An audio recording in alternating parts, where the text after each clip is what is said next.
Malam hari ini kita bersama-sama berkumpul untuk menyaksikan diskusi ya dalam tema Darah Muda season ke-7 episode kedua bersama Kak Novi Kristinawati dari studio Arthur. Terima kasih semuanya yang sudah bergabung. Salam sehat, semoga semuanya dalam keadaan yang baik ya. Meskipun kita sekarang sedang ada di tengah berbagai polemik ya di dunia. Semoga semuanya dalam keadaan rahasia. Perkenalkan, saya Hanifah Sausan dari Omah Library. Malam hari ini akan bertindak sebagai host dan moderator. Sebelumnya mungkin izin perkenalan sedikit tentang Omah Library. Kami ini bisa dibilang merupakan lembaga edukasi arsitektur. Nah, kami berharap bisa menjadi rumah bagi roh-roh yang gelisah, eh, punya tujuan untuk menjadi wadah fasilitasi akselerasi arsitektur dan menjadi titik temu antara berbagai banyak pihak, mahasiswa, akademisi maupun praktisi, semuanya bisa punya ruang di sini.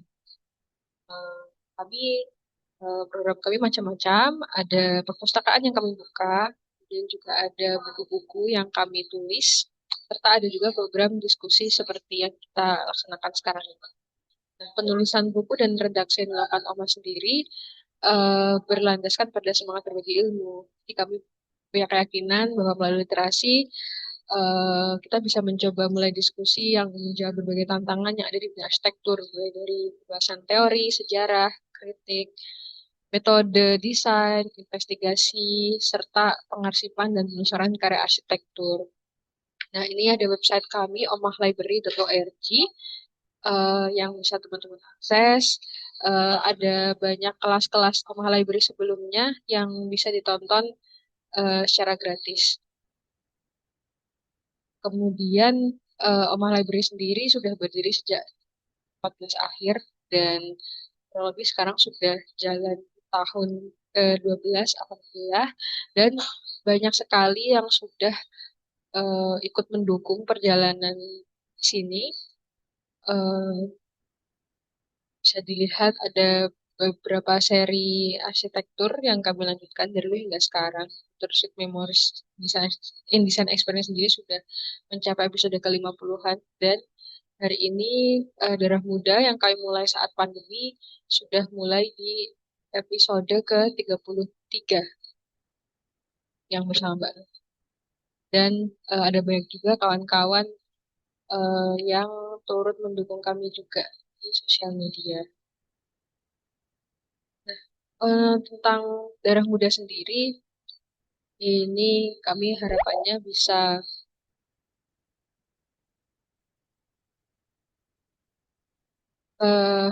bisa menjadi apa ya, teman gitu ya untuk kawan-kawan arsitek, desainer, atau kawan-kawan yang bergerak di bidang arsitektur yang masih muda gitu.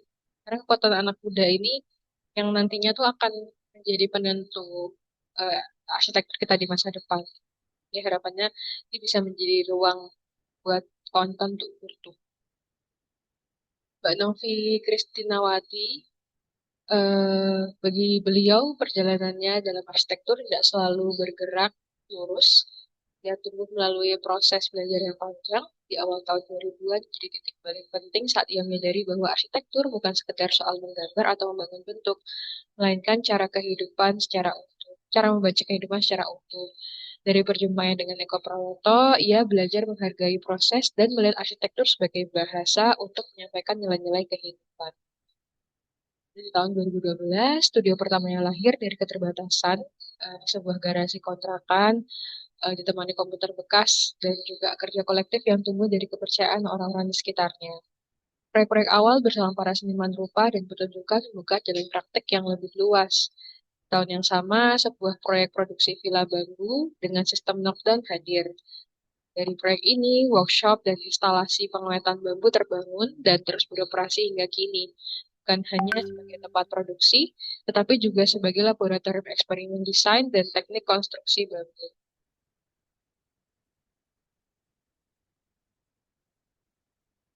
Setelah lebih dari 15 tahun berkarya, Kak Novi memandang arsitektur sebagai ruang yang dirasakan, dihidupi, dan menjawab kebutuhan.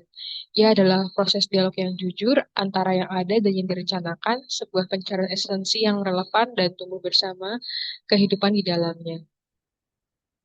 Praktik arsitektur bagi Kak bukan sekedar perjalanan profesi, melainkan perjalanan menemukan bentuk yang jujur terhadap kehidupan. Setiap proyek menjadi ruang dialog antara manusia, material, konteks, dan waktu. Melalui beberapa proyek seperti Center Park Limburgspiel, Jazz Gunung Ijen, dan Jazz Gunung Bromo, beliau mengolah ruang sebagai pengalaman kolektif arsitektur yang hadir bersama, yang hadir sementara, namun meninggalkan kesan mendalam. Pada kampung halaman, rumah Widya Riyadi dan rumah BNC, pendekatan personal dan kedekatan yang dengan penghuni menjadi landasan. Dan rumah dipahami bukan sebagai objek, tapi sebagai ruang hidup yang bertemu bersama penghuni. Ini beberapa Suara Selintas di Selipin terlihat dalam Art Jog 2023, motif lamaran, Biennale Jogja 18, Kawruh Tanah Lelaku, di mana arsitektur bersinggungan dengan seni rupa. Sementara pada Gereja Tentram Rahayu dan Rumah Besi, ia merespon konteks melalui pendekatan material dan konstruksi yang reflektif, mencari esensi bukan sekedar bentuk yang mencolok. Serta Studi Agung Kurniawan, di mana arsitektur bersinggungan dengan seni, rupa, narasi, dan gagasan ruang sebagai medium ekspresi. Dalam karya ini memperlihatkan bagaimana praktik Kak Novi tumbuh dari keterbatasan, kolaborasi, dan keberanian bereksperimen. Sebuah perjalanan yang tidak selalu lurus, tetapi justru membentuk pemahaman arsitektur sebagai ruang yang dirasakan, dihidupi, dan relevan dengan kehidupan yang ada di dalamnya. Kita akan menyimak bagaimana Kak Novi merawat perjalanan praktiknya dari jeda, refleksi hingga kolaborasi, dan bagaimana kerja bersama seniman, tukang, serta kedekatan dengan material dan konteks membentuk arsitektur yang jujur, membumi dan tumbuh bersama kehidupan di dalam. Oke, eh, lebih itu pembukaannya. Mbak Novi sendiri sudah siap? Ya, Oke. maaf, masih ada kesalahan teknis. Apa, Oh, Bluetooth-nya anakku nyambung ke tempatku, jadi kok musik terus berisik. nggak apa-apa, nggak Sudah kedengeran sekarang. kok di kita. Ya, tapi di kedengeran di speakerku, makanya aku nggak denger Mbak ngomong apa. Oke, oke, sudah beres sekarang. Ya, Mbak, mungkin aku dibantu share ya.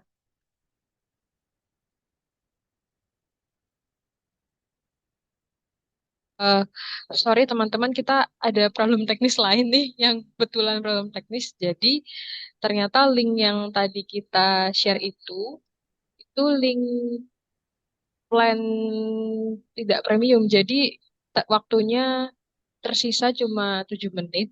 Ini kita akan share lagi link Zoom yang baru. Teman-teman, mohon maaf sekali, kita pindah ruangan Zoom ya, supaya nanti tidak terputus diskusinya. Gitu. Ah, boleh, boleh. Mohon maaf ya, semoga bisa dimengerti. Mohon tunggu sebentar ya. Mungkin Mbak Novi bisa menyapa teman-teman dulu, bisa?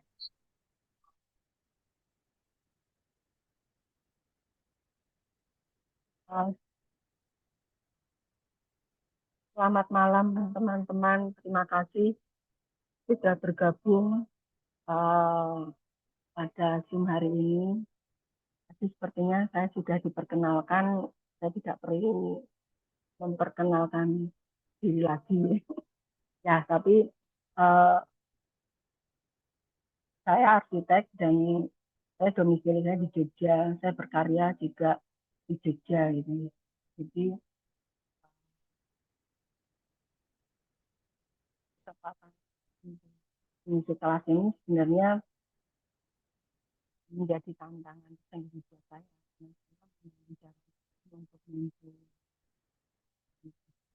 cara sama-sama ini kalau ingin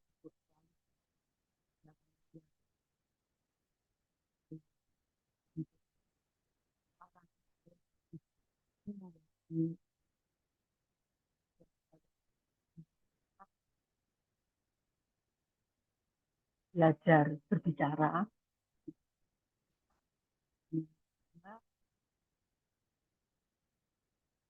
mencoba untuk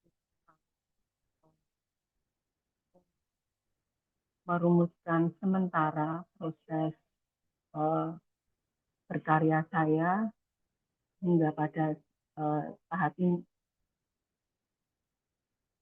Suaraku hilang. Gitu.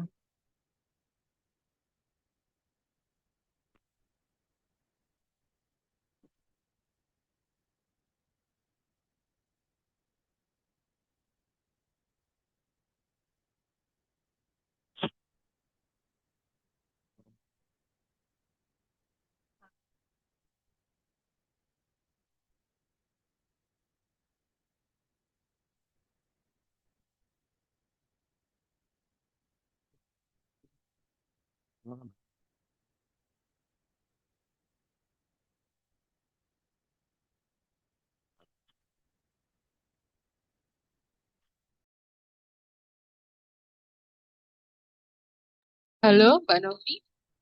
Apakah ada kendala teknis di tempat Ya, Mbak Novi? ya. Sudah Ini aman suara ya? saya sudah jelas. Sudah jelas. Oh, oke, oke. Oke, Berarti teman-teman, ini pindah ke link yang baru. ya silakan Mbak Novi juga pindah ke sana. Teman-teman peserta juga eh, kami mohon untuk bisa mengcopy link yang ada di kolom chat sudah kami bagikan. Kita bermigrasi ke sana ya. Ya, ya. Hmm. Terima kasih. Kita tunggu di ruangan sebelah.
Lima 15 tahun saya berkarya, saya justru merasa bahwa berarsitektur bukan tentang menjadi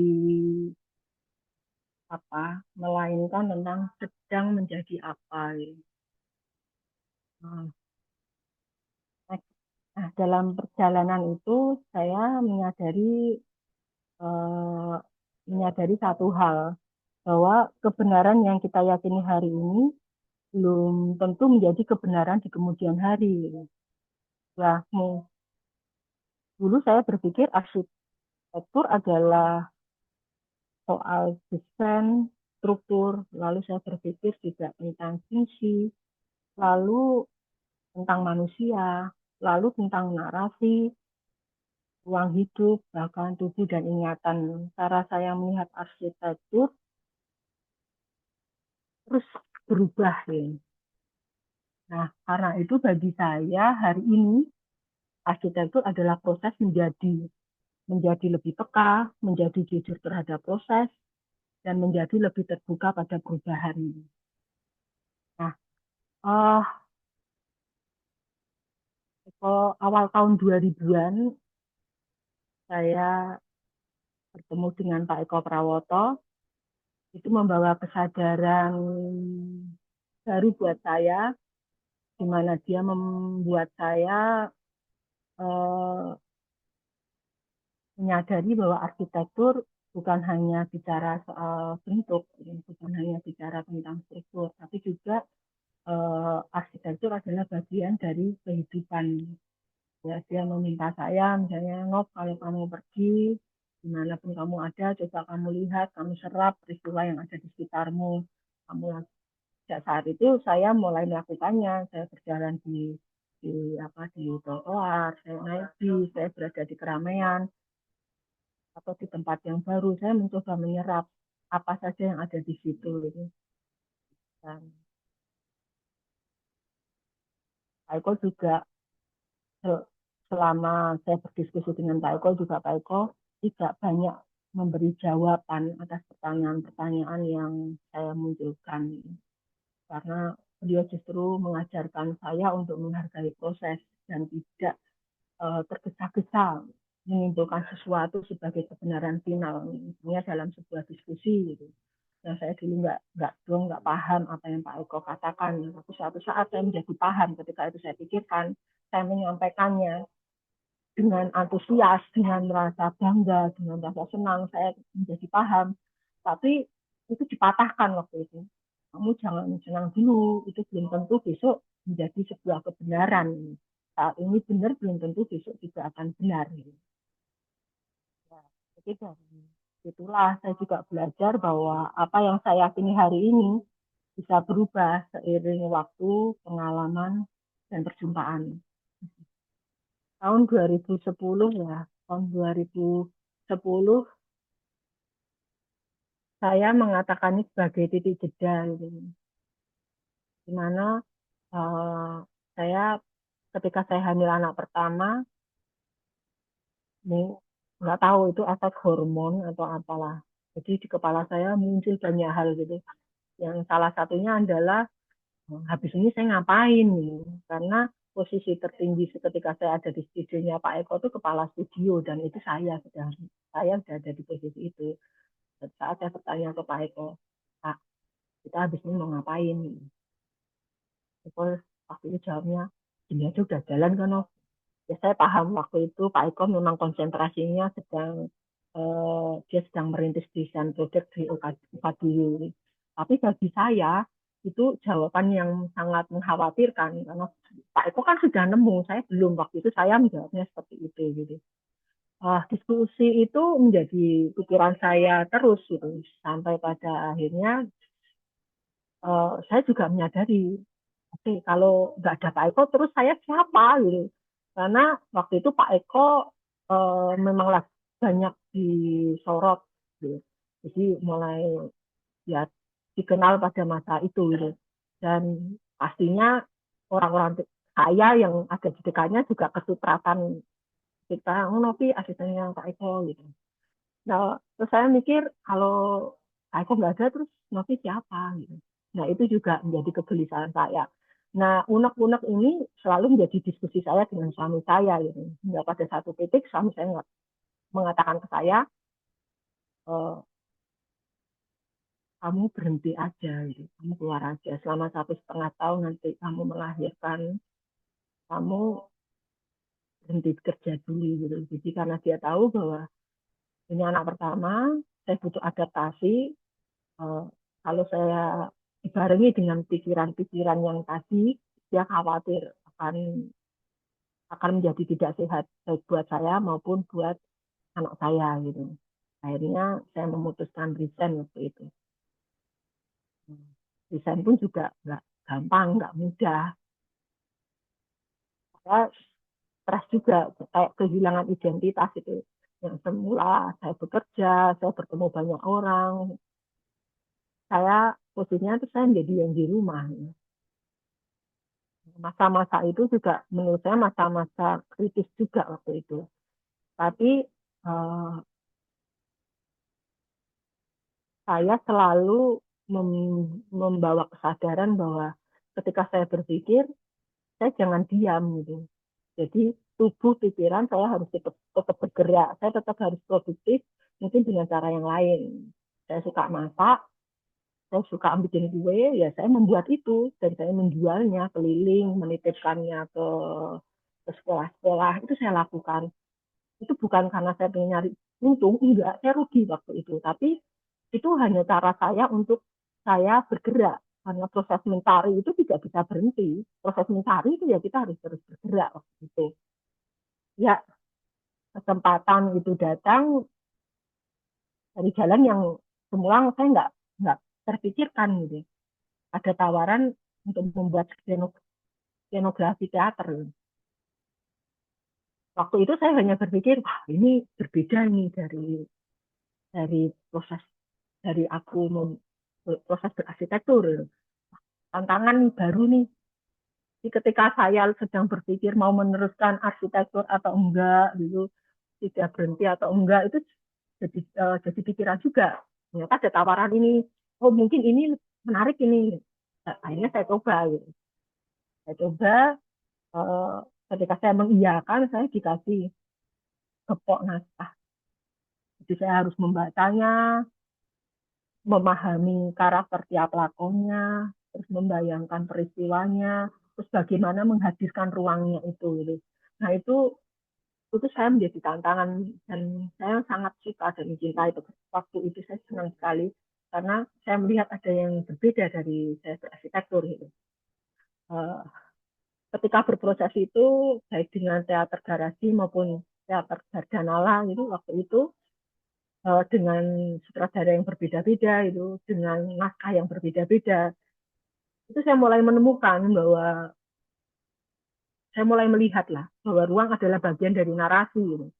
Ruang berbicara meskipun dia tidak bersuara gitu. Next. Nah, di sini akhirnya saya memahami lagi bahwa memahami kembali tentang arsitektur ternyata prosesnya nggak jauh beda ketika aku membuat karya arsitektur gitu. Jadi ketika aku membuat karya arsitektur kan saya juga membangun ruang gitu. Dan bagaimana juga aku membayangkan peristiwa atau suasana yang akan terjadi di situ gitu.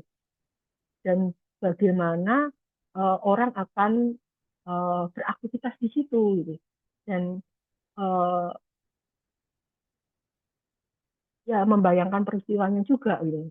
Jadi ternyata ketika saya memulai beberapa itu akhirnya saya kembali menemukan uh, arsitektur tapi melalui scenografi teater gitu. Jadi ruang bukan hanya sebagai latar, dia membangun suasana, menerjemahkan karakter dan menghidupkan peristiwa. 2012 kami saya berkata sudah 1,5 tahun sekarang kamu putuskan kamu mau apa gitu. Itu ya saya nggak mungkin bekerja di biro arsitek lain gitu karena saya sudah bekerja dengan Pak Eko Prawoto jadi saya nggak mungkin bekerja di Jogja saya tidak menemukan ada arsitek yang lain selain Pak Eko Prawoto gitu. Jadi ya saya harus membangun studio saya sendiri.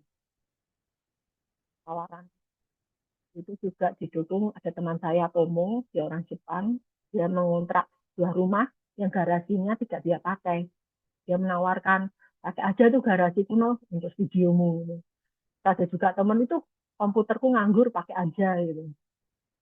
Jadi bagaimana dukungan dari apa teman-teman yang ada di sekitar itu membangun juga kepercayaan diri saya membuat video gitu. Saya juga karena saya tahu saya tidak punya fasilitas, tapi yang saya punya hanya proses bagaimana perjumpaan saya dengan teman-teman saya, orang-orang yang ada di sekitar saya dan pengalaman saya selama saya bekerja dengan Pak Eko Prawoto. Nah, saya juga teringat pada almarhum Bapak Jihan Budi Safa. Satu saat ketika dia mengantar saya perjalanan ke bandara, dia pemilik toko buku Togamas. Dia mengatakan kepada saya, Nov, pengalaman itu mahal sekali. Jadi kamu harus menghargai itu. Saya pernah gagal membangun, saya pernah kehilangan uang sekian gitu, ketika awal-awal membuat toko Togamas ini. Itu mahal kan, Nov? Itu kayak sekolah kan. Dari situ membuka kesadaran saya bahwa oh iya pengalaman itu penting. Jadi ketika modal untuk membuat sesuatu selalu yang terpikirkan tentang uang, tapi ternyata bukan. Modal terbesar yang kita punya adalah yaitu pengalaman kita, bagaimana relasi kita, uh, bagaimana kita melihat menghargai sebuah proses. Dan buat saya itu cukup untuk memulai. Ya, Suci Agung Kurniawan. Ini uh, proyek awal saya. Jadi semesta seperti mendukung saya. Jadi begitu 2012 saya membuat video, mulai datang pekerjaan. Ya. Agung Kurniawan, dia seniman, stop lah di Jogja. Yang saya sendiri untuk mendekat aja takut. Gitu. Ngomong aja, nyapa aja nggak pernah. Gitu. Tapi suatu saat saya berada di satu meja ini, dia ngomong nggak sih. Dia cuma coret-coret kertas. Aku beli tanah, aku membuat studio, tanahku kayak gini. Dia hanya mencoret-coret sambil ngomong gitu. Dan saya ada di depannya. Waktu itu hanya ada saya dan dia gitu. Saya juga nggak paham maksudnya dia apa gitu. Dia ngomong panjang gitu. Saya hanya mendengarkan gitu. Dia coret-coret. Habis itu dia pergi. Gitu. Saya nggak paham maksudnya apa. Tapi beberapa saat kemudian eh, dia menegaskan bahwa dia meminta saya untuk membantunya membuat studio. Gitu. Dia orang yang sangat terstruktur cara berpikirnya, sangat tertib lah. Jadi dia datang itu sudah membawa konsep, membawa coret-coret gambar, bahkan bentuk untuk bangunannya waktu itu. Nah, saya waktu memanggilnya Pak Lea gitu. Di Jogja dia terkenalnya dengan nama Pak Lea. Nah, dia dia ingin jangan hanya ngomong konsep ruangku ini ada ruang yang bernafas gitu. Terus aku mau memakai besi soalnya di sana banyak rayap. Ya, jadi keputusan memakai bambu atau besi itu bukan karena soal estetika gitu. Tapi selain lebih ekonomis ya dia tahan terhadap kondisi di, di, di tanah itu. Gitu.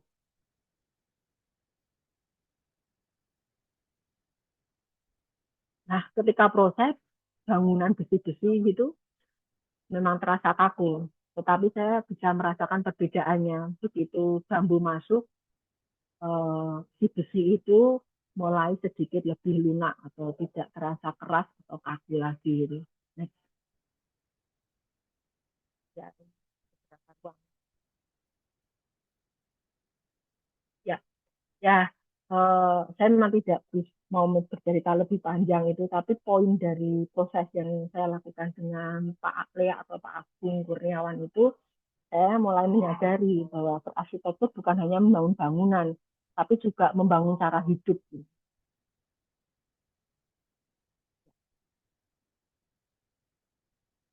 Ya, ini rumah tinggal Haryati. Ini juga datang di tahun yang sama, 2012. Waktu itu booming lah, seniman-seniman membeli limasan. Karena pertimbangannya murah, pertimbangannya apa, ya murah lah waktu itu seniman. Karena 15 juta itu udah bisa beli satu limasan. Tapi saya untuk bangunan tradisional, saya merasa limasan Joglo itu adalah sesuatu bangunan yang rigid, fix, dan tidak tersentuh. Gitu. Mungkin nggak sih memberi makna ulang terhadap bangunan ini gitu. Nah, ini aku menawarkan ke Dar sih. Untungan memiliki klien seniman itu mereka terbuka untuk eksplorasi, itu keuntungan sebenarnya. Ya, dia membuka ruang itu gitu kan. Uh, untuk aku membaca ulang bangunan limasan ini. Bahkan ada salah satu teman seniman, dia jompet, gitu. Dia ngomong ketika melihat desain dan gambarnya, "Wah, limasan pang ini." Dia menyebutnya seperti itu.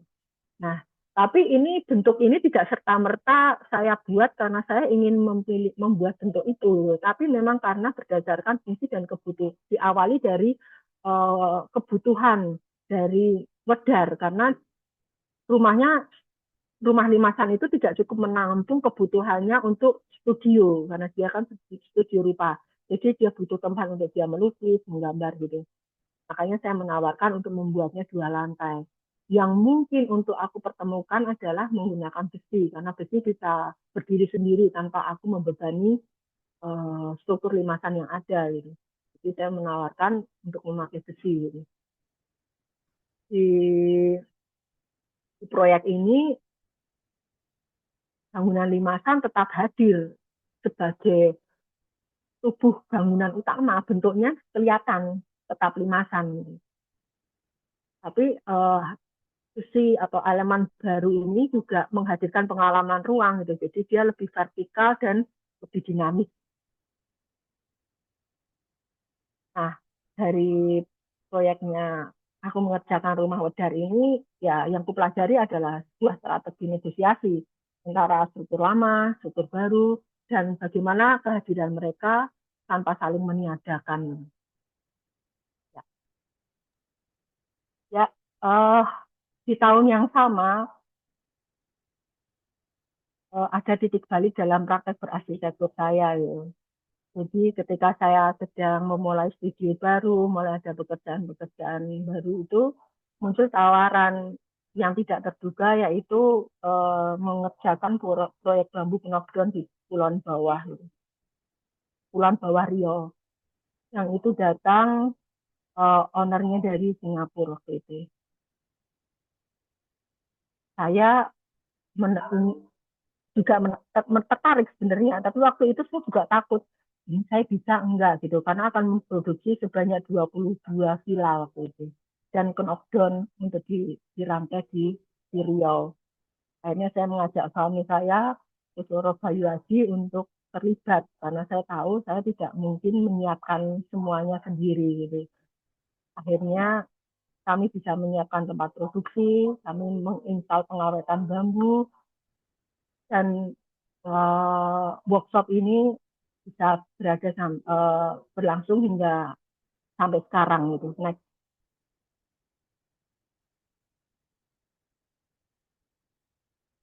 ya, ini workshop kami, ini pengawetan bambu. Nah, dari ketika saya memiliki pengawetan bambu, saya belajar banyak hal gitu. Jadi uh, ketika kita merancang, kita harus benar-benar memahami materialnya sampai di proses yang paling dasar itu. Jadi ketika proses ini saya benar-benar belajar gimana bambu yang bengkok itu uh, biar terlihat lurus, cara masangnya seperti apa. Nah itu ada tekniknya juga. Bagaimana cara memotong bambu itu juga ada tekniknya. Terus bambu tidak bisa dipaku, dia harus dipasak dan cara masaknya tidak boleh lurus, harus miring. Itu juga saya pengalaman yang menarik gitu. Dan proses pengawetan bambu pun juga nggak sederhana. Jadi ada proses harus dilubangi, tidak boleh tembus satu-satu batang bambu, kemudian diberdirikan, terus bambu dicuci, disikat supaya tidak gatal. Ini adalah proses-proses yang sebenarnya jauh dari yang waktu itu saya pikir jauh dari proses desain gitu.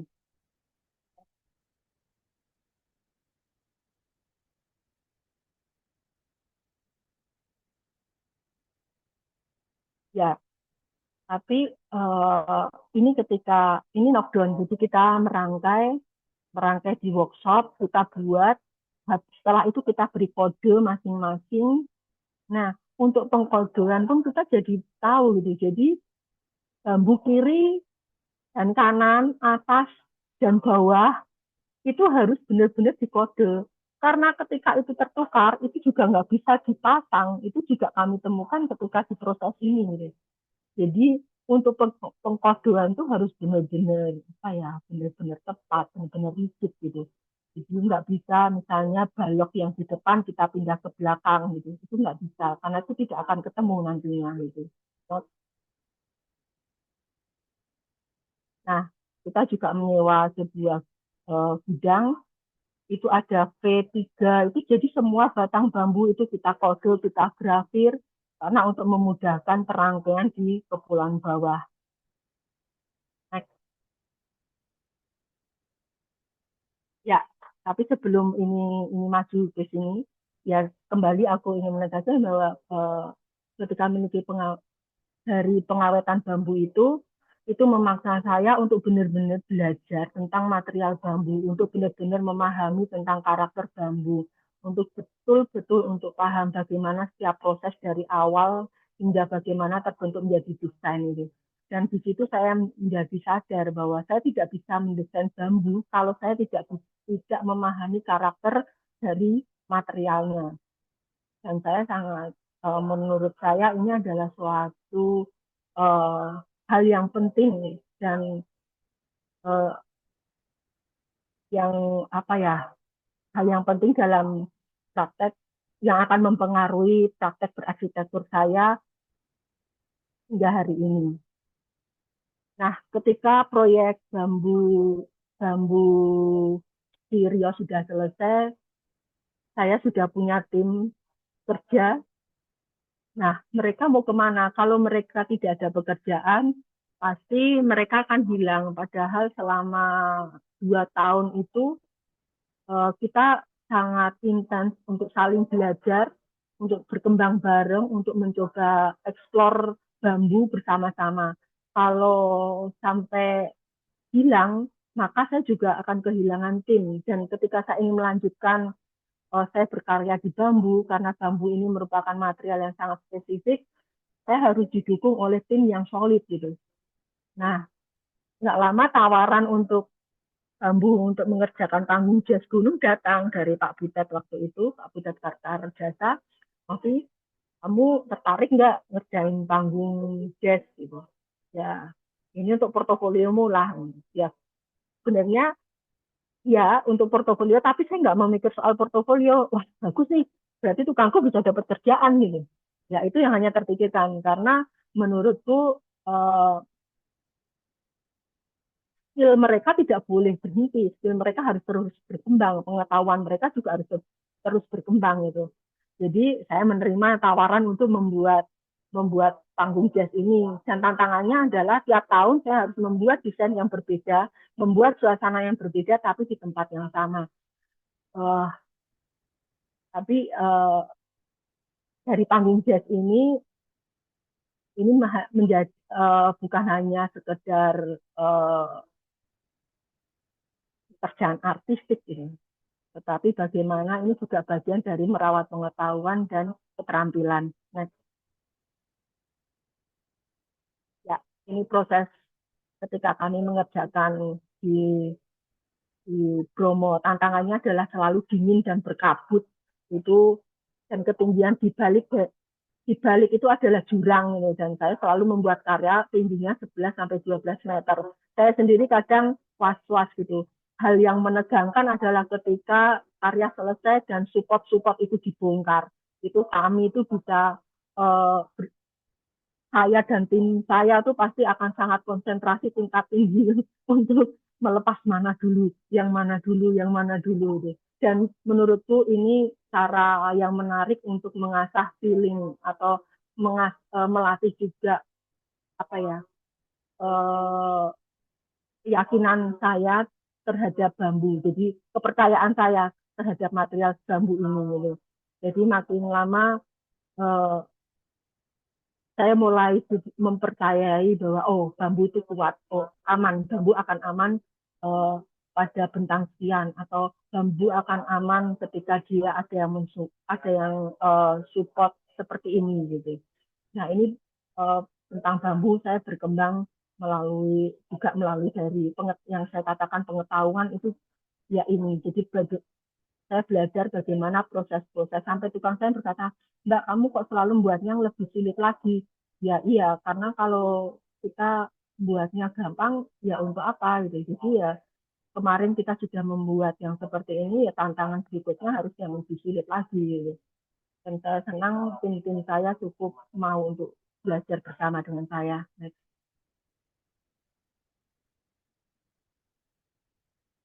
Ya ini bisa dibayangkan betapa besarnya ini loh. Orangnya terlihat kecil sekali. Next, ya. Next.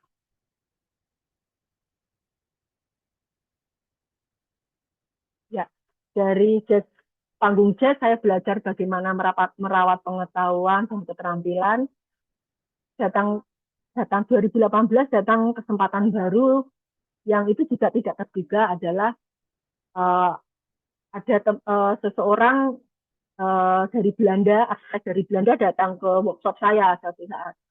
Dia sudah membawa desain dan sebagainya. Dia berkata, saya ingin membuat dom knockdown bentang 15 meter, tinggi 7,5 meter. Mungkin enggak. Dia sudah membawa desain gambar gitu.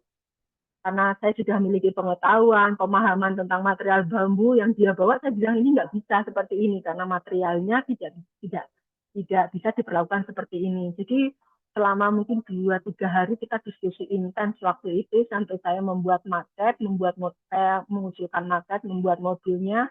mengukur tiap segmennya sehingga cukup masuk ke kontainer, kita mengukur bersama-sama berapa kontainer yang akan masuk gitu. Dan ini menjadi tantangan juga yang menarik karena waktu itu saya ini pertama kali gitu. Saya membuat bentang 15 meter dan dome knockdown gitu.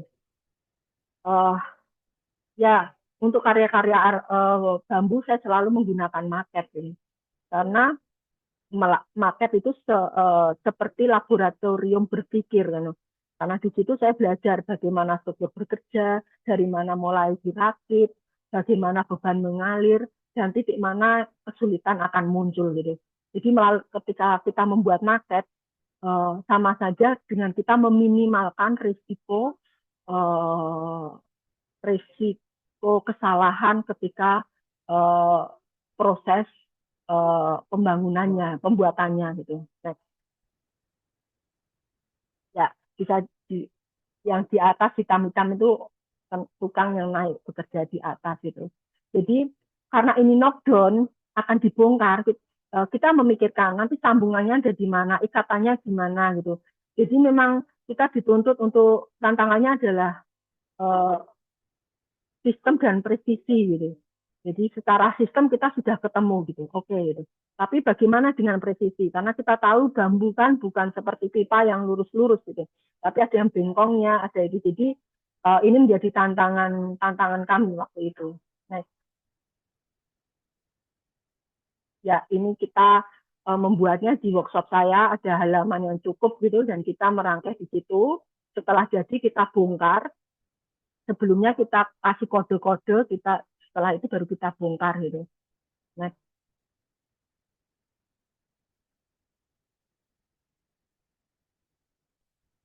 ya, lanjut Mbak. Nah, di proyek Knockdown ini juga akhirnya menjadi pengalaman kami. Jadi kami membuat manualnya karena tidak ada tim kami yang akan berangkat. Dan mereka meminta kami membuat manual sehingga mereka bisa merangkai sendiri gitu. Jadi benar-benar kita membuat manual detail, memfoto satu-satu, memberi kode, terus membuat simulasi bagaimana cara berdirinya dengan gambar, simulasi dengan gambar gitu. Ini menjadi pengalaman yang menarik buat kami semua waktu itu.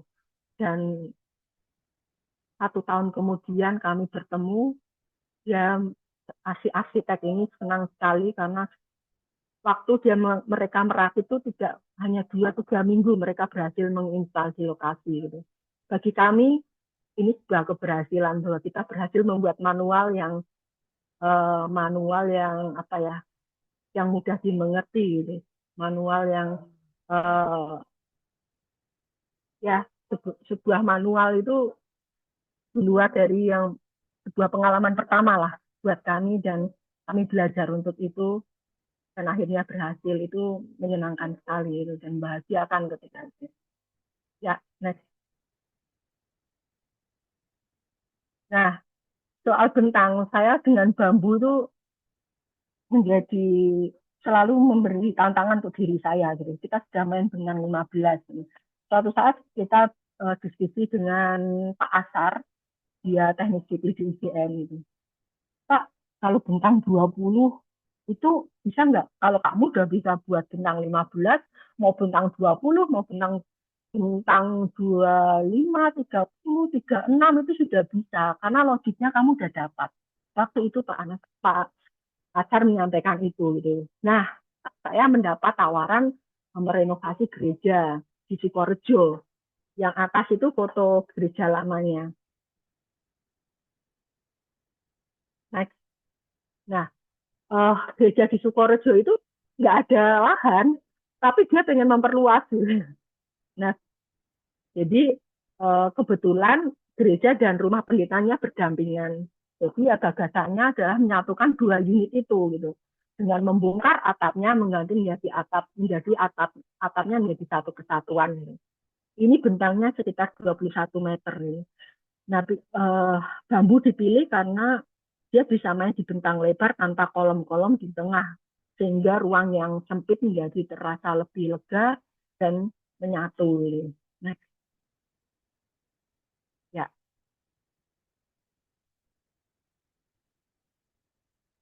Nah, ini renovasi Yayasan Kampung Halaman gitu. Yayasan Kampung Halaman ini juga waktu itu saya diundang itu untuk bertemu. Mereka ingin mengembangkan eh, bangunan mereka lah karena juga tidak cukup menampung program kegiatan yang mereka adakan gitu dan mereka ingin memperbanyak ruang terbuka sebagai bagian dari aktivitas komunitas gitu. Gagasannya ya saya membuat bangunan utama menjadi 2 lantai.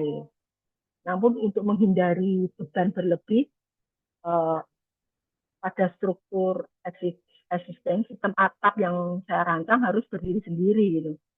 Secara struktur independen yang tidak sepenuhnya bertumpu pada bangunan lama gitu. Mungkin nanti di gambar yang berikutnya akan nampak. Nih,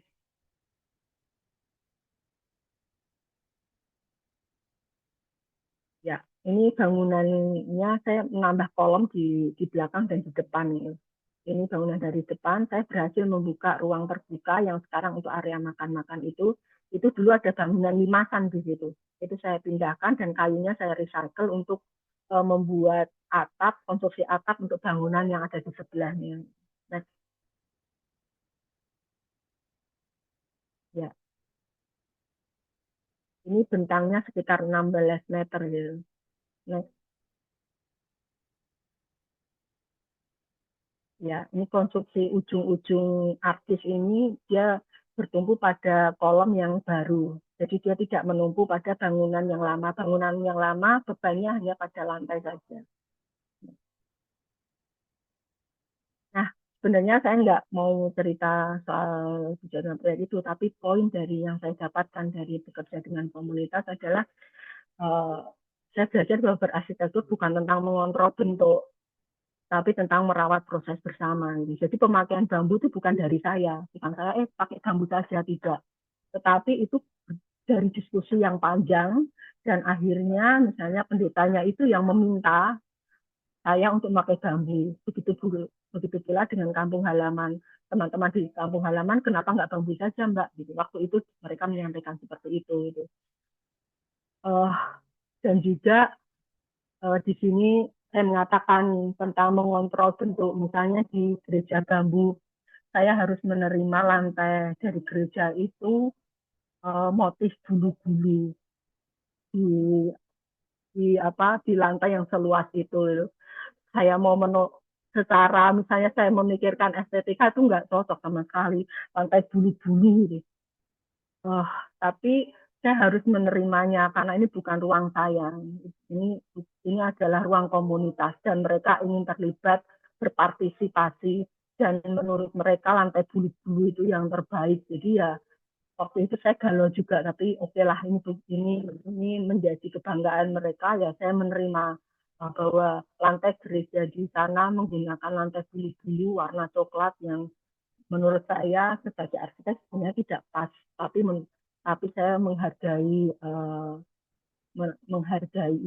mereka dengan niatan mereka itu jadi saya bekerja dengan komunitas itu mengajarkan saya bahwa arsitektur menjadi alat untuk mempertemukan, bukan untuk mendominasi. Nah, ya ini karya saya di Arjok. Saya merespon tangga yang ada di gedung JNM di Jogja, Jogja National Museum Jogja. Ini. Ada 2 tangga, saya merespon dengan bentuk yang berbeda ini. Ya, uh, saya membawa konsep set spesifik waktu itu dengan kenapa saya spesifik? Karena saya benar-benar merespon dari tangga itu, bagaimana saya mendialogkan karya saya untuk berjumpa dengan tangga itu. Jadi saya tidak ada upaya untuk menguasai si tangga, tapi bagaimana kehadiran karya saya itu memberi makna atau memberi wajah baru bagi tangga itu. Ini proses kerjanya areanya sempit sekali karena hanya tangga itu mungkin lebarnya hanya sampai 4 meter. Dan tukang harus bekerja. Jadi karya saya ini nembus dari lantai 1 ke lantai 3.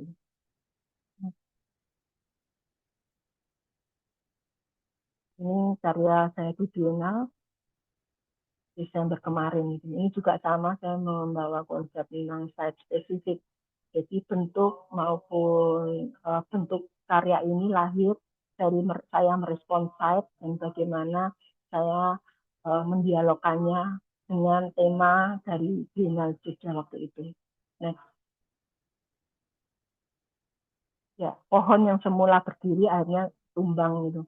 Waktu itu saya dikabarin Mbak Novi, itu pohonnya tumbang gitu. Ketika saya datang, saya melihatnya, ya tidak apa-apa, itu menjadi memang dari awam jadi bagian karya saya, ya saya tetap akan memakai itu menjadi bagian dari karya saya gitu. Jadi saya tidak memikirkan batang pohon yang tumbang itu gitu. Tapi makin lama seni juga ada daun yang tumbuh ini. Ya, ya, ya, ya. Di pameran artwork dan bienal ini buat saya sadar bahwa pendekatan saya spesifik dalam praktek saya bukan sebuah kebetulan. Dia adalah itu adalah keputusan etis buat saya gitu. Setiap keputusan kita itu harus berangkat dari konteks ruang, bagaimana tubuh dan relasi yang sudah ada sebelumnya gitu. Itu menjadi bentuk penghargaan saya terhadap yang sudah ada. Itu bentuk penghormatan saya terhadap lingkungan juga gitu. Nah, jadi, selama 15 tahun ini saya berkarya, saya belajar bahwa arsitek itu adalah proses menjadi dari studio kecil, negosiasi struktur lama dan baru, bekerja dengan komunitas, hingga eksperimen bambu. Ya, setiap langkah itu membentuk siapa saya sebagai arsitek dan manusia gitu. Nah, ya, kembali lagi, arsitektur bukan sekedar membangun ruang, tapi cara belajar, mendengar, dan menyesuaikan diri dengan konteks, tubuh dan kehidupan yang mengisinya. Ya, kebenaran yang kita yakini hari ini bisa berubah di kemudian hari. Sikap itu yang membimbing saya yang untuk sampai sekarang untuk terus belajar, memiliki pikiran yang terbuka dan terus beradaptasi terhadap perubahan. Dan saya mengakhirinya dengan sebuah pertanyaan buat kita semua yang ada sudah berarsitektur adalah proses menjadi ruang seperti apa yang akan kamu hidupkan atau kita hidupkan. Ya, saya akhiri. Ya,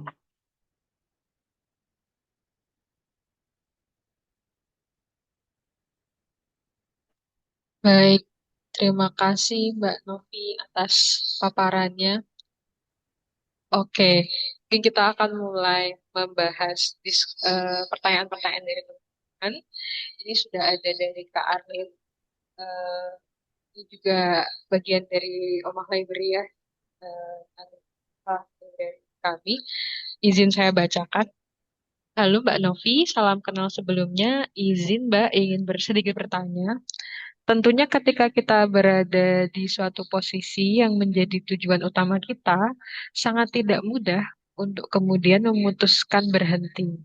Bagaimana Mbak Novi melalui masa-masa tersebut? Dan apakah selama perjalanannya ada support system yang mendukung? Silahkan Mbak.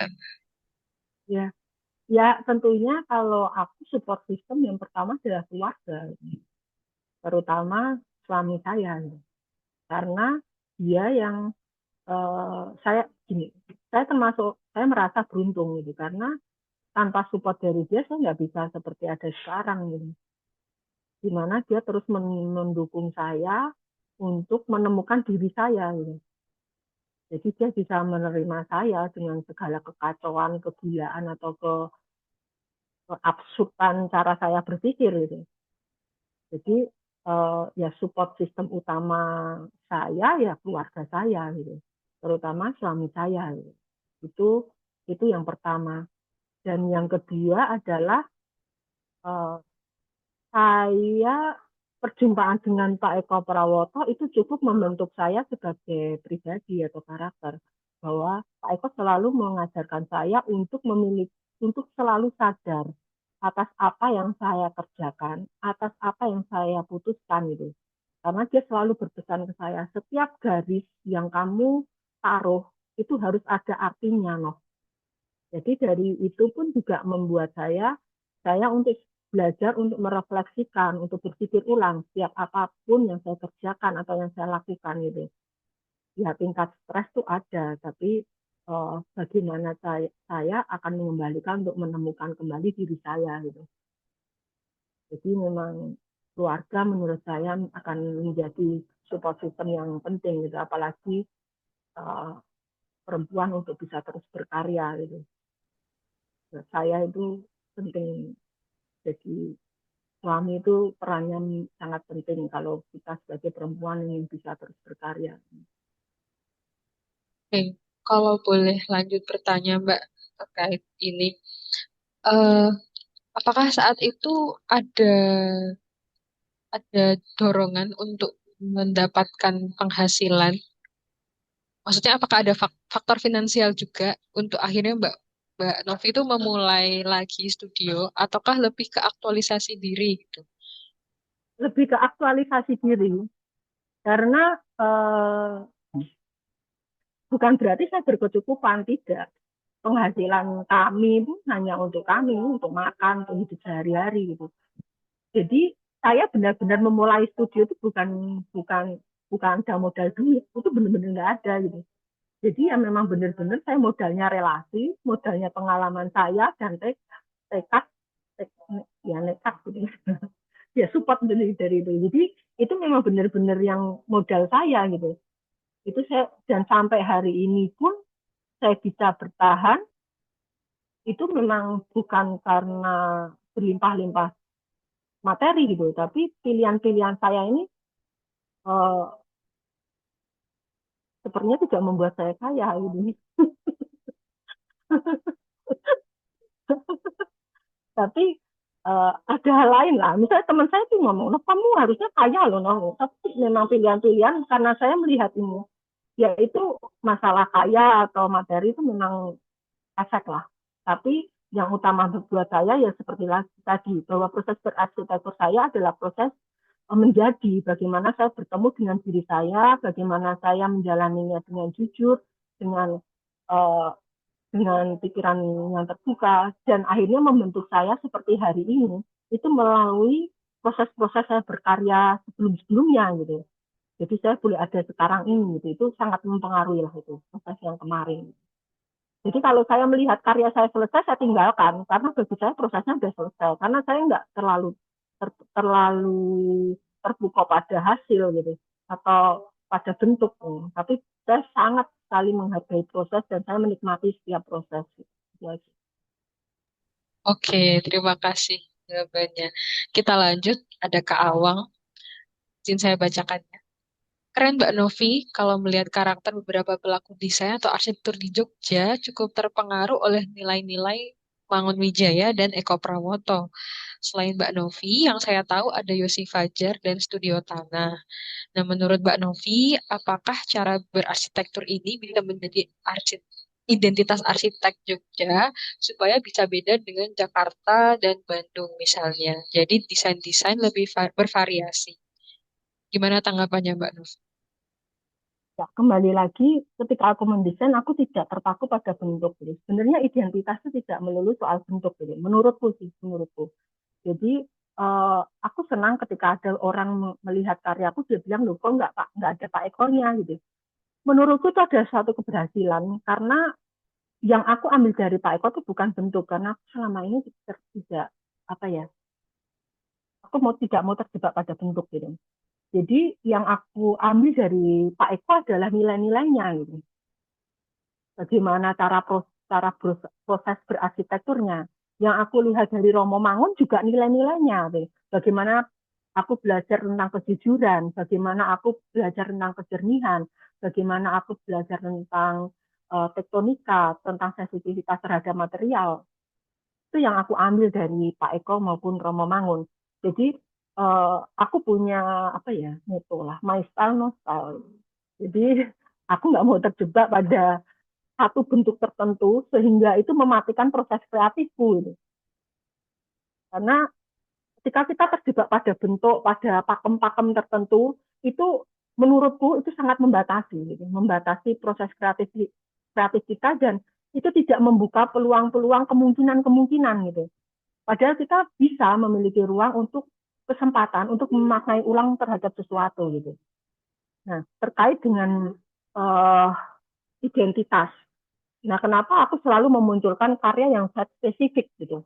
Ini sebenarnya untuk menjaga agar karya-karya arsitektur itu hanya ada dan bisa berdiri di tempat itu. Gitu. Misalnya, kamu nggak khawatir desainmu ditiru? Enggak, aku nggak akan khawatir desainku ditiru. Aku akan share semua dataku. Karena apa? Karena karyaku itu sangat terikat dengan set itu. Jadi kamu meniru boleh, tapi suasana yang didapat akan berbeda gitu. Jadi aku tidak terlalu khawatir untuk itu. Jadi menurutku pendekatan set spesifik itu perlu. Jadi supaya apa? Kita menghindari keseragaman gitu. Supaya karya-karya itu tidak menjadi sama semua gitu. Kita harus itu yang mengajarkan juga Pak Eko sih sebetulnya.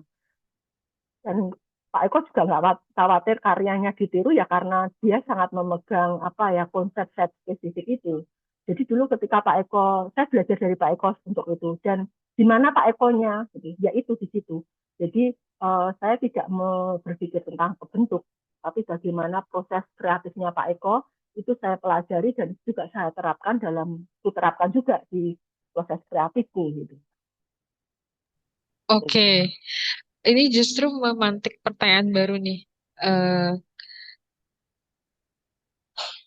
itu sudut pandang Mbak Novi sebagai arsitek yang menjalani prosesnya gitu. Sementara mungkin orang yang datang eh, halayak umum gitu ya, yang datang mungkin lihatnya kan pasti dari visualnya dulu gitu.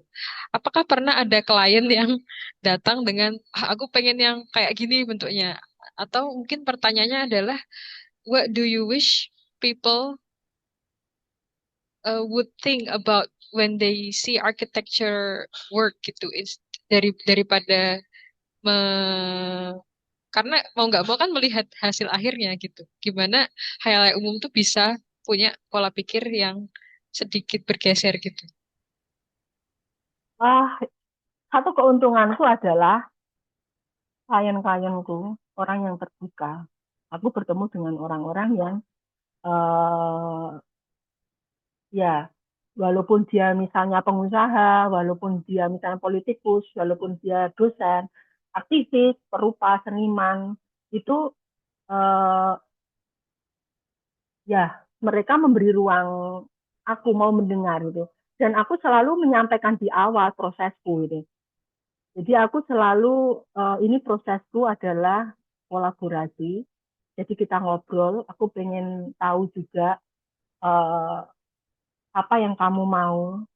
Itu aku dengarin apa yang kamu mau, yang kamu impikan seperti apa gitu. Nanti aku akan menerjemahkannya ke dalam bentuk ke dalam ruang gitu.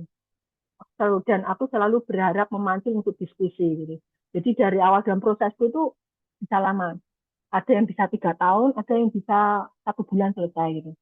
Jadi memang aku tidak membuat tergesa-gesa dengan orang lain. Tapi aku juga berkata, aku bisa juga berkata tidak untuk berproses denganmu karena mungkin kita nggak cocok gitu. Ada juga yang dia datang udah membawa bentuk nih, membawa gambar.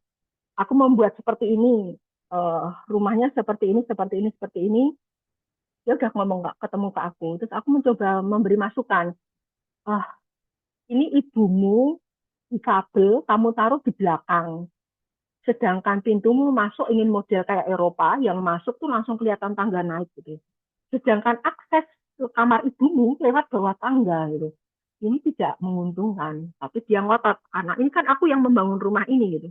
Jadi aku istilahnya kenyamanannya ada di dia gitu. Waktu itu aku langsung ngomong ketika beberapa hal aku sampaikan dia menolak ya aku langsung ngomong kamu nggak butuh arsitek, kamu butuh daster.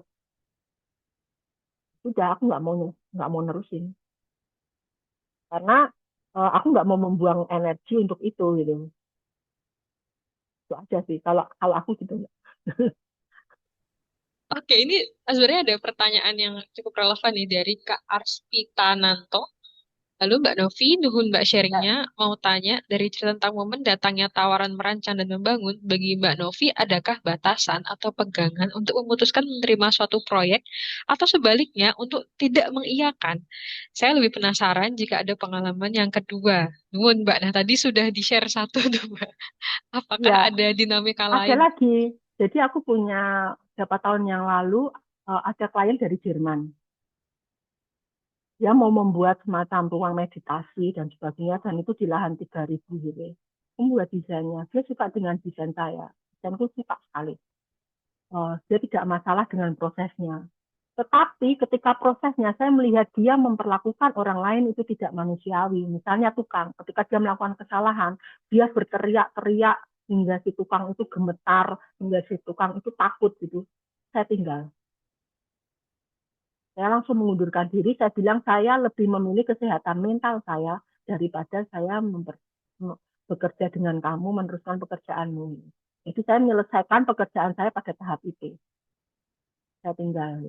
Ya, itu itu juga saya lakukan karena sekali lagi saya melihat arsitektur itu bukan tempat untuk saya cari duit gitu, tapi ya itu memang tempat saya cari duit juga sih, tapi uh, itu juga ada nilai yang lebih penting lagi gitu yang ingin juga saya kerjakan gitu, bagaimana uh, ya tadi itu proses berarsitektur saya adalah proses menjadi gitu, bagaimana menjadi jujur, bagaimana uh, untuk memberi penghargaan, bagaimana itu kan kemanusiaan saya juga juga menjadi pertimbangan yang penting ini. Saya tidak mau mengorbankan diri saya dan itu dia terlalu murah membayar saya sehingga saya harus mengorbankan hidup saya, kemanusiaan saya. Ini. Jadi saya tinggal.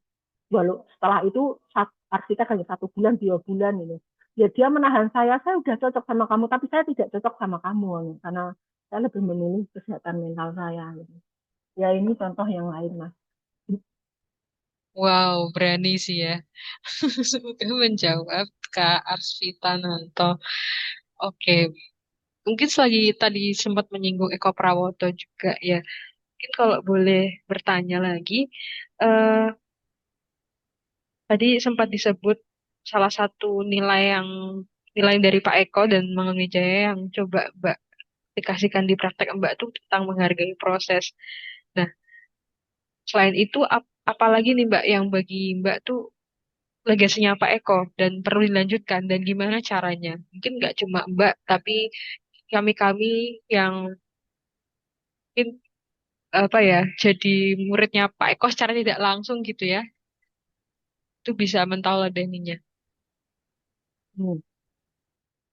Yang Pak Eko ajarkan ke saya itu bukan soal teknik, tapi soal cara berpikir, cara melihat sesuatu, cara menghargai sesuatu. Misalnya nih, suatu saat saya belajar sketsa nih.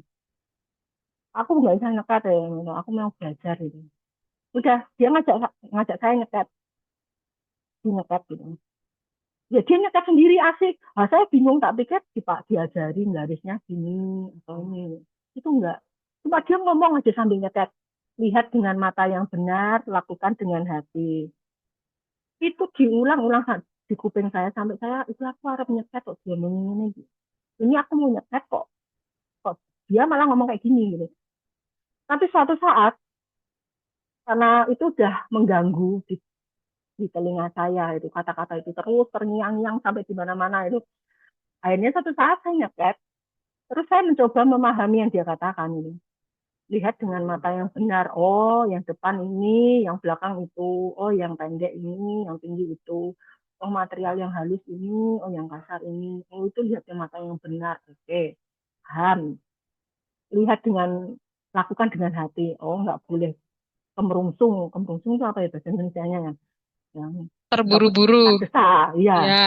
Jadi harus menikmati, dinikmati. Oke, jadi loh sketsa saya. Saya jadi bisa ngecat gara-gara hanya 2 kata itu. Jadi yang mungkin yang perlu diteruskan dari Pak Eko yang bisa dibawa adalah bangunlah kesadaran kita ketika kita melakukan sesuatu. Udah.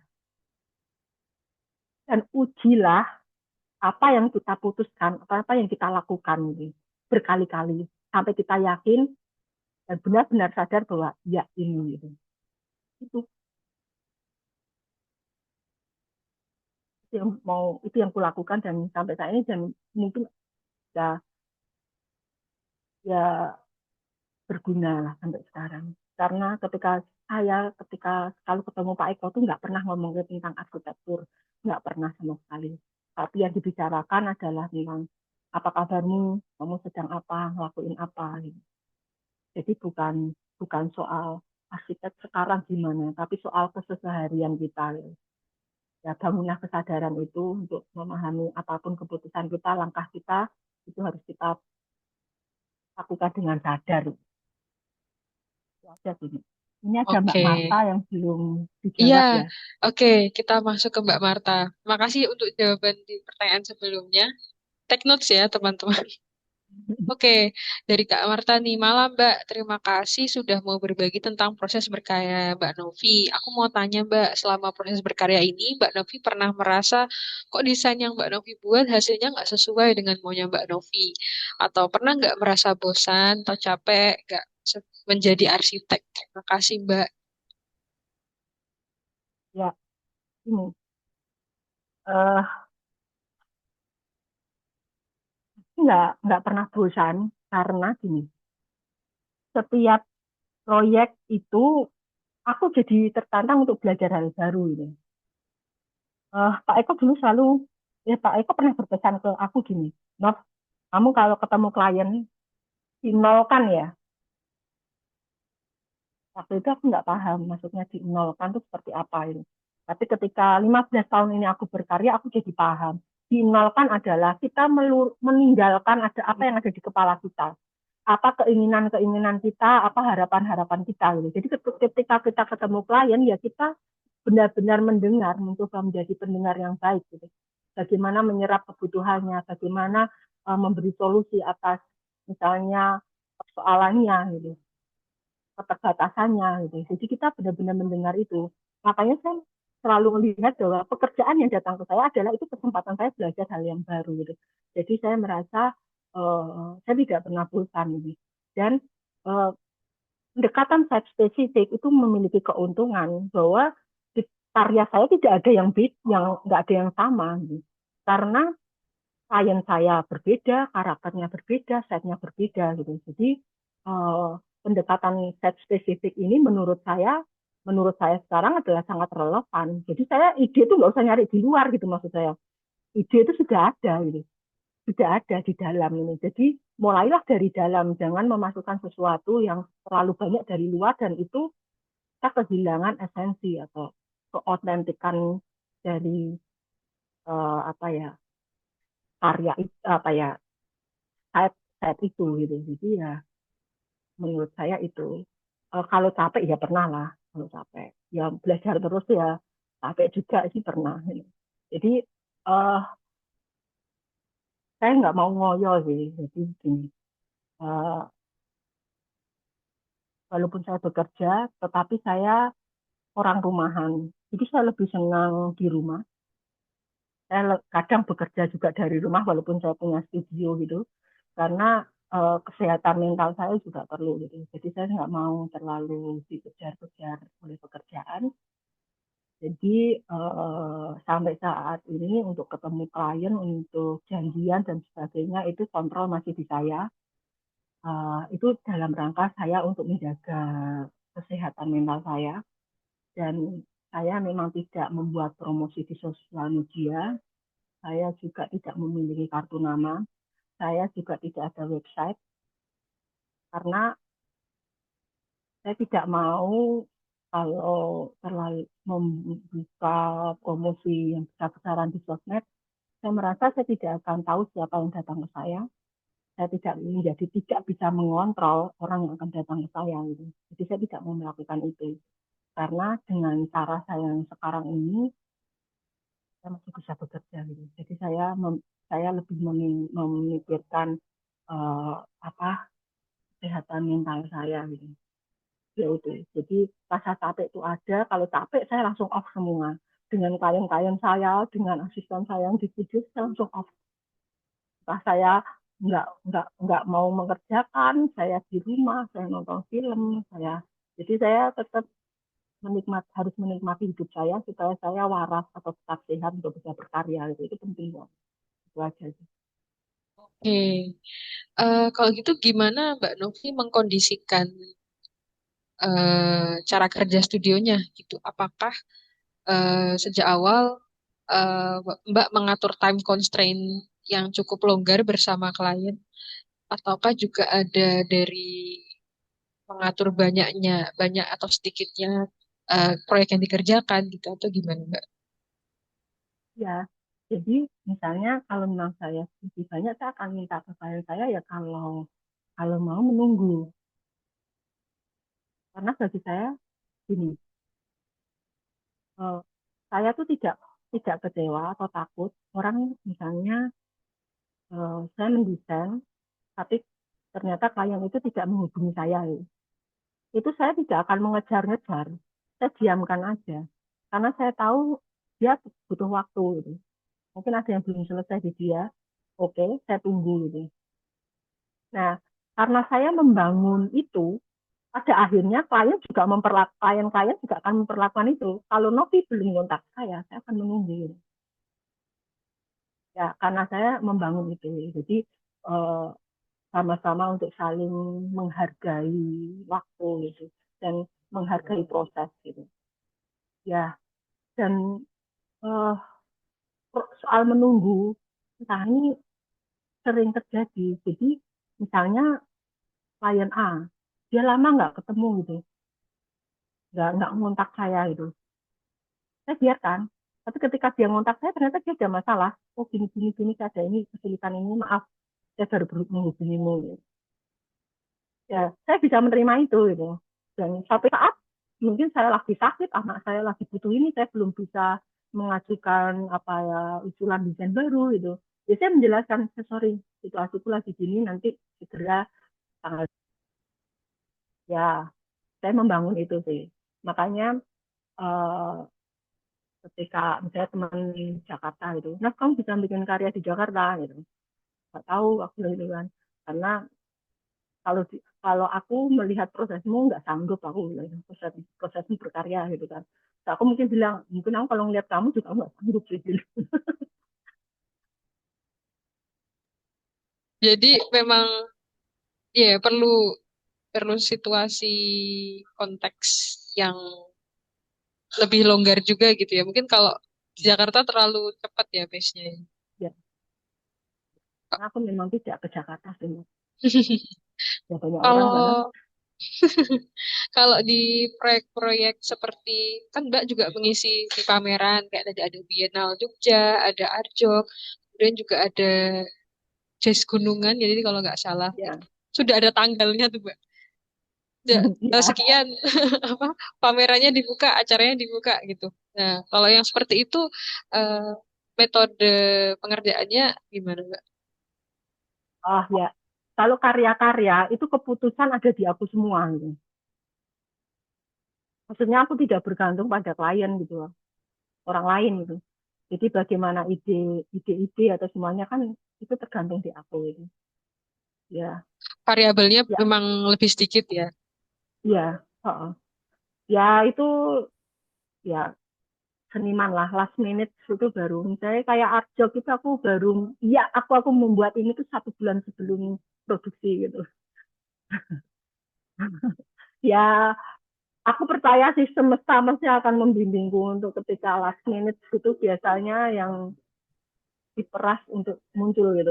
Ya seperti itu kadang. Jadi tapi menyenangkan membuat karya-karya. Aku termasuk menurutku beruntung sih bisa merasakan di banyak hal ruang yang sangat dinamis gitu. Hanya di pekerjaan bangunan, di teater, di musik, di panggung, terus di ruang rupa gitu. Dan itu mempertemukan aku dengan beberapa orang dengan latar disiplin ini yang berbeda-beda. Itu justru memperkaya. Makanya aku pernah kemarin bilang, ini ada yang mau denger aku nggak sih? Aku nggak punya komunitas arsitek gitu kan. Karena gaulku tuh nggak dengan komunitas arsitek gitu. Aku banyak teman-teman dari perupa aktivis dan yang lain-lain gitu. Aku sempat menyampaikan itu, tapi nggak apa-apa lah. Berapa yang ada aku senang sih teman-teman mau meluangkan waktu untuk ini. Oke, terima kasih ya teman-teman Ya. yang sudah tune in. Ini kita udah mau mendekati akhir. Jadi teman-teman kalau misal ada pertanyaan yang mungkin diempet ya, silakan diutarakan saja sebelum kita akhiri. Mungkin dari saya ada pertanyaan gitu, Mbak, terkait bambu. Eh, apa ya? Kapan hari itu ada researcher Jepang yang datang ke tempat kami. Kebetulan kami juga ada beberapa karya yang menggunakan bambu dan mereka datang untuk meriset itu gitu. Karena mereka di Jepang bambu tidak menjadi material bangunan konvensional gitu. Pol-polan untuk struktur-struktur kecil seperti rumah teh gitu. Nah, mana sih pandangan Mbak setelah berpraktek nih dan ternyata masuk ke bambu kan juga ada faktor ketidaksengajaan juga ya. Bagaimana Mbak melihat durability dari material bambu? Karena kalau arsitek itu kan bisa memproyeksikan bangunannya bisa 30 tahun, 50 tahun gitu. Tapi tadi Mbak juga menyebutkan tentang kesementaraan. Nah, balance antara keduanya ini seperti apa? Kemudian mungkin yang kedua, eh, tadi Mbak juga mention tentang bagaimana eh, Mbak juga ingin merawat skillnya tukang gitu. Itu salah satu hal yang menjadi concern kami juga di sini. Dan banyak itu terkait dengan ada tidaknya proyek gitu. Eh, apa ada rencana ke depankah misal di luar proyek gitu buat sekolah atau akademi untuk tukang atau gimana gitu? Adakah wacana-wacana seperti itu? Monggo Mbak silakan. Ya, tukang-tukangku yang bekerja denganku ini latar belakangnya bukan tukang bambu. Jadi ya dia hanya nyuci bambu. Yang tukang-tukang malah sudah nggak ada sekarang. Jadi dia tukang cuci bambu, terus dia tukang batu atau dia dulu laden gitu. Nah di sini apa ya namanya menjawab bahwa itu mungkin untuk dipelajari gitu. Nah kenapa yang tukang ahlinya sendiri itu tidak berhasil? Karena mereka tidak mau berkembang gitu. Karena kami tetap memilih kalau semuanya alatnya manual semua, sedangkan ada tuntutan presisi, mau nggak mau kita tetap membutuhkan mesin ini. Nah, dengan teman-teman yang baru-baru yang ada di kami sih, eh, ini mereka sekarang menjadi ahli bisa megang bambu semua apa sampai sekarang gitu, karena mereka mau belajar gitu. Nah, eh, kalau workshop kami itu sangat terbuka sebenarnya untuk siapapun mau datang mau belajar gitu. Bahkan misalnya tentang resep pengawetan bambunya gitu. Itu ya saya bagi-bagi siapa yang mau ya silakan saya kasih gitu. Karena saya mendapatkannya gratis, jadi saya juga harus membaginya gratis gitu. Ya harapan saya sebenarnya ke depan tentang bambu adalah sebenarnya bambu ini material masa depan menurutku. Kayu udah habis gitu, material alam yang mungkin apa ya di bambu itu. Dan bambu itu sebenarnya bisa kita kita padu padankan gitu. Kenapa sih jadi ngomong bambu nggak apa-apa ya? Bentar. Jadi kenapa di Indonesia bambu misalnya masih banyak di Bali dan menurutku sangat eksklusif sekali ini untuk villa-villa dan harganya selangit gitu yang menikmati hanya orang-orang berduit gitu. Nah, aku tuh sangat gelisah dengan pemakaian baja ringan ini. Kenapa tidak memakai bambu? Karena bambu ketika di treatment itu dia usianya itu sudah sama kalau kita memakai kayu. Gitu. Ya, kita lihatlah limasan-limasan tuh berapa puluh tahun itu sudah sama. Dan malah kelebihan dari bambu, rayap itu tidak bisa. Karena ketika bambu itu di treatment, bambunya menjadi keras dan rayap nggak tembus. Dia hanya mengelilingi permukaannya aja gitu.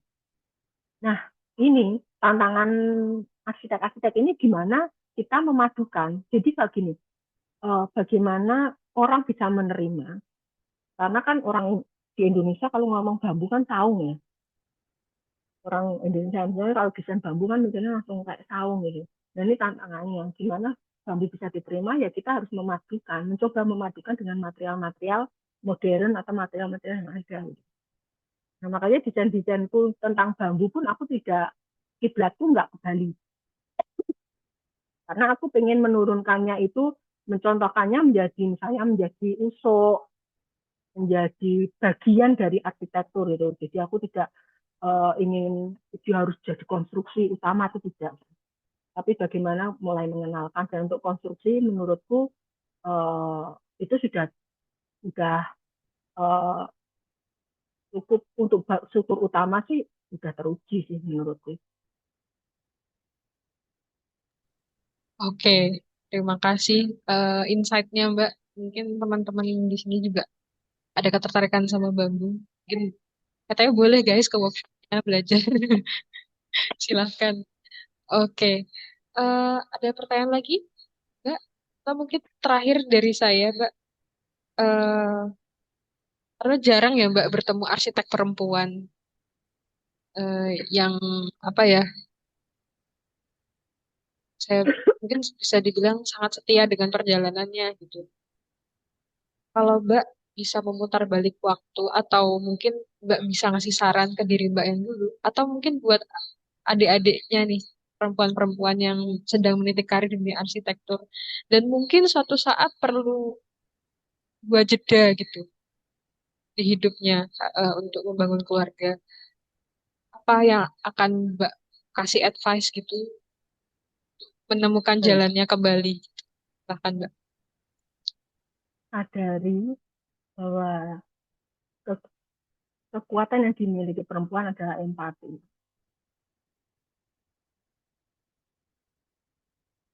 Itu yang jarang dimiliki, maaf ya yang laki-laki.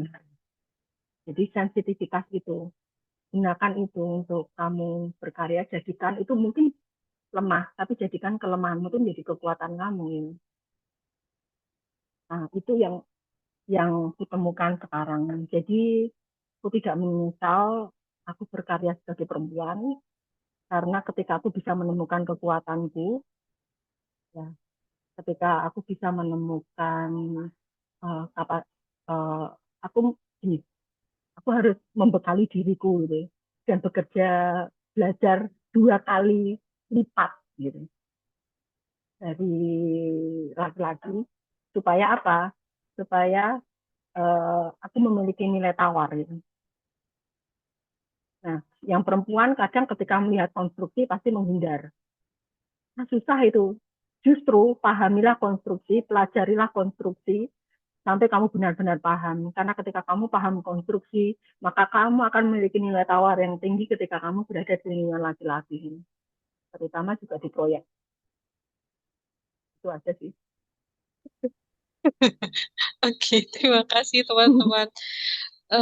Yang laki-laki mungkin pesannya tingkatkanlah empati gitu supaya saling Ya, seimbang gitu. karena ya, ya, ini harus balance sih antara Iya. maskulin dan feminin sih, supaya kita Dan bisa mendapatkan karya yang seimbang juga sih. dan bukan tidak mungkin ya laki-laki punya empati tinggi seperti Pak Eko gitu, Ya, ya, empatinya luar biasa gitu. ya. Jadi bisa Mungkin ya lah guys mungkin. kita. Heeh, heeh. Oke, mungkin itu akhir diskusi kita. Terima kasih banyak Mbak Novi sudah Sama. paparan dan juga sudah sharing insight-insightnya yang lain. Terima kasih teman-teman sudah membersamai dan juga menanyakan pertanyaan-pertanyaan yang menarik. eh izin kami tutup. Setelah ini kita akan foto bersama ya. Cuman sebelum itu mungkin ada sedikit pariwara dari Omah Library. Jadi Omah Library seperti yang kami sampaikan di awal itu publish buku-buku juga ya. Dan ada banyak sekali konstelasinya. Ada tentang arsitektur tradisional, ada tentang buku-buku untuk mahasiswa, ada tentang tokoh-tokoh, dan juga yang salah satu yang terbaru adalah ada buku kami yang merupakan arsip interaksi Omah Library bersama Pak Eko gitu, yang diterbitkan eh, dalam rangka pemeringatan 2 tahun wafatnya beliau. Gitu. Dan terbaru lagi lainnya ada juga buku Bagaimana Cara Membuat Dena, ini disarikan dari workshop eh, studio kami eh, dan mengambil beberapa case study juga yang kami jalani. Dan juga ada buku Perjalanan Malam Hari. Ini mungkin kalau ada yang belum kenal ada Pak Yuswadi Salia, salah satu arsitek dan juga akademisi senior. Di buku yang pernah diterbitkan tahun 2003 berisi tulisan-tulisan refleksi nya terhadap arsitektur Indonesia dan juga di edisi yang ini ditambahi eh, belasan tulisan dari tokoh-tokoh arsitektur Indonesia yang sekarang gitu yang mencoba mendudukkan tulisan Pak Yuswadi dalam konteks hari ini. Kemudian juga ada buku baru ini bukan garis lurus adalah sebuah novel jadi cukup unik ya formatnya. Novel yang ditulis oleh arsitek Ren Katili gitu. Jadi semacam semi autobiografi tentang perjalanan arsitek yang ya itu tadi tidak seperti garis lurus. Dan juga ada buku studio kami yang terbaru tentang konstelasi RAW dan Omah gitu. Jadi kami menyadari bahwa perjalanan studio itu bukan tentang hasil akhirnya ya, tadi seperti Mbak Novi yang ceritakan ya, tapi ternyata ada proses studio culture di dalamnya yang membuat ini tuh bisa sustain gitu. Nah, untuk acara-acara eh, selanjutnya di tanggal 12 Maret nanti akan ada Kak Luki Widya, seri Darah Muda juga. Kemudian kita juga ada penelusuran arsitektur tradisional mengenal perjalanan mana Indonesia. Akan ada tentang joglo gantung dari Jogja dan juga dari Kudus di tanggal 27. Kemudian di tanggal 3 ada joglo Poncol dan juga kontemporer. Dan di tanggal 16 April akan ada Kak Winnie Martin Dahlia. Dan di tanggal 22 Mei nantinya akan ada Citra Gama Wali Eka Rinusa dan konstelasi Masjid Bertiang Tengah di Indonesia.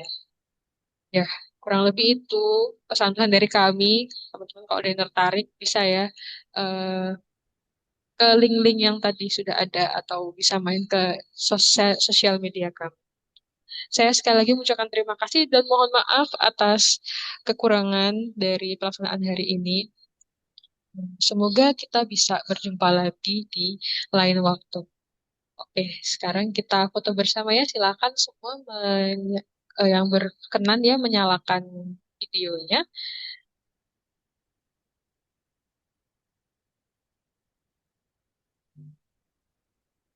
Weh, ada yang bergabung nih, bocah cilik.